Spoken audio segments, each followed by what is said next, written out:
ጤና ይስጥልኝ። የዕለተ ረቡዕ ሐምሌ 15 2018 ዓ.ም የዋዜማ አበይት ዜናዎችን ይዘን ቀርበናል። አብራችሁን ቆዩ። በአገራዊ የምክክር ጉባኤ ለአዲስ አበባ 4 ለድሬዳዋ 3 አስተዳደራዊ አማራጮች መቅረባቸውን ዋዜማ ከምክክር ሰነዱ ተመልክታለች። 7ኛ ቀኑን ባስቆጠረው አገራዊ የምክክር ጉባኤ ላይ ተመካካሪዎች በአዲስ አበባና ድሬዳዋ የፌዴራል ከተሞች የወደፊት ህጋዊ አቋምና አስተዳደራዊ ሁኔታዎች ላይ ያተኮሩ ዋና ዋና አማራጮች ላይ መምከር ጀምረዋል። አገራዊ የምክክር ኮሚሽኑ ለተመካካሪዎች ባቀረበው የአገራዊ ምክክር አጀንዳዎች የውይይት ጥሪ ጥያቄዎች ሰነድ መሰረት ለአዲስ አበባ ከተማ ህጋዊ አቋም 4 አማራጮች ከተማዋን ራስ ገዝ የፌዴራል አካል፣ ራሷን የቻለች ክልል ወይም የኦሮሚያ አካል ማድረግ የሚሉ ናቸው። በተጨማሪም ከአዲስ አበባ ጋር በተያያዘ ከኦሮሚያ ክልል ጋር ያላት ግንኙነት፣ የበጀት ድርሻ፣ የፌዴራል ዋና ከተማነት፣ የፖሊስና ፍርድ ቤት አደረጃጀት፣ የወሰንና የቦታዎች ስያሜ፣ የስራ ቋንቋ እንዲሁም የታሪካዊ ቅርሶች አካታችነት ጉዳዮች በንዑስ አጀንዳነት ተካተው ውይይት እየተደረገባቸው ይገኛል። በሌላ በኩል ለድሬዳዋ ከተማ ራስ ገዝ የፌዴራል አካልና ራሷን የቻለች ክልል የሚሉ 3 አማራጮች የቀረቡ ሲሆን ከተማዋ ከኦሮሚያና ከሶማሌ ክልሎች ጋር ያላት ግንኙነት እንዲሁም በፌዴሬሽን ምክር ቤት የሚኖራት ውክልና በንዑስ አጀንዳነት ተጠቅሰዋል። በአሁኑ ወቅት የምክክር ሂደቱ 10 አባላት ባሏቸው ጥቃቅን ቡድኖች ደረጃ ሀሳብ በማመንጨት ላይ ይገኛል። ይህ ሂደት ደረጃ በደረጃ እያደገ ወደ 50 አባላት ያሏቸው ንዑስ በመቀጠልም ወደ 250 አባላት የሚይዙ ስልታዊና በመጨረሻም 500 አባላት ወዳሏቸው የስራ ቡድኖች በማደግ በአጠቃላይ የምክር ሀሳብ ሰነድ እንደሚዘጋጅ ታውቋል። ምንም እንኳን የመጀመሪያው ሐሳብ የማመንጨት ሂደት በ3 ቀናት ውስጥ ይጠናቀቃል ተብሎ የታቀደ ቢሆንም እንደ ሀገር ግንባታ፣ የመንግስት አደረጃጀትና የፖለቲካ ስርዓት እንዲሁም የፌዴራል ከተሞች ያሉ ሰፋፊ አጀንዳዎች ላይ እየተደረገ ያለው ውይይት ከታቀደለት ጊዜ ዘለግ ያለ ጊዜ ሊወስድ እንደሚችል ታውቋል።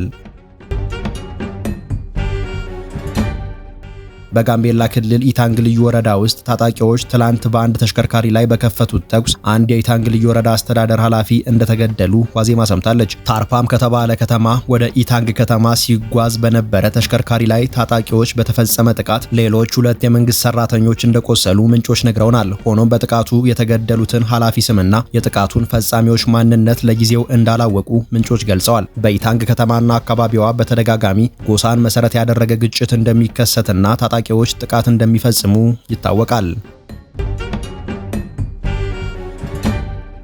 59 በመቶ የኢትዮጵያ ሕዝብ በአንድ ክፍል ቤት ውስጥ እንደሚኖር የፌዴራል ስታቲስቲክስ አገልግሎት ይፋ ያደረገው ጥናት አመለከተ። ጥናቱ በፌዴራል ስታቲስቲክስ አገልግሎት እና 5 ዓለም አቀፍ ተቋማት አማካኝነት የተካሄደው እንደ አውሮፓውያን አቆጣጠር ከ2024 እስከ 2025 የሕዝብ አሰፋፈርና የጤና ሪፖርት እንደሚያሳየው የአገሪቱ 59 በመቶ የሚሆኑ ዜጎች በአንድ ክፍል ቤት ውስጥ ይኖራሉ። ይህ የመኖሪያ ቤቶች መጨናነቅ በተለይም በከተሞች አካባቢ እንዲባባስ ካደረጉት ዋነኛ ምክንያቶች አንዱ ከገጠር ወደ ከተማ የሚደረገው ያልተቋረጠ ፍልሰት መሆኑን ጠቁሟል። ዋዜማ የተመለከተችው ይኸው ባለ 767 ገጽ ሪፖርት እንደሚያመለክተው 31 በመቶ የሚሆኑት ሴቶችና 24 በመቶ የሚሆኑት ወንዶች ከገጠር ወደ ከተሞች ፈልሰዋል።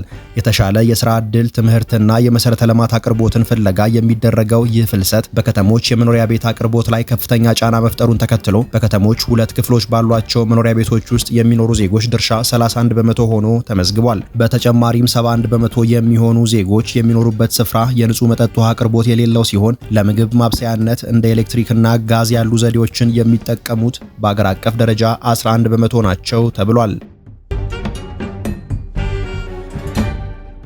የኢትዮጵያ መንግስት በአገሪቱ ከፍተኛ መጠን ያለው የውጭ ቀጥተኛ ኢንቨስትመንት ለማሳደግ ያለመና እስከ $10 ሚሊዮን ኢንቨስት ለሚያደርጉ የውጭ ባለሀብቶች ለ10 ዓመት የሚቆይ ጎልደን ቪዛ ለመስጠት የሚያስችል አዲስ አሰራር በመቅረጽ ላይ እንደሚገኝ ተዘገበ። የኢሚግሬሽንና ዜግነት አገልግሎት ከፍትህ ሚኒስቴር ጋር በመተባበር ለረጅም ጊዜ መኖሪያ ቪዛውን ለመስጠት የሚያስችለውን የቴክኒክ ስርዓት የመዘርጋትና የዝግጅት ስራዎችን በማከናወን ላይ እንደሚገኝ እንዲሁም ይህ ቅድመ ዝግጅት በቀጣዩ 2027 የፈረንጆች ዓመት አጋማሽ ላይ ይጠናቀቃል ተብሎ እንደሚጠበቅ የቢዝነስ ኢንሳይደር ዘገባ አመልክቷል።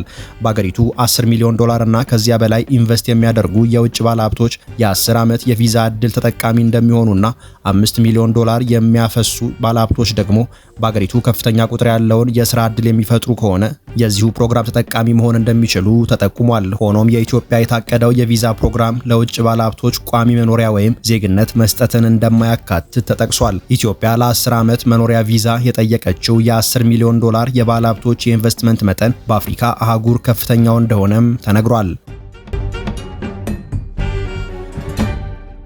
ለዕለቱ የያዝናቸው መረጃዎቻችን እነዚህ ነበሩ። ጤና ይስጥልኝ።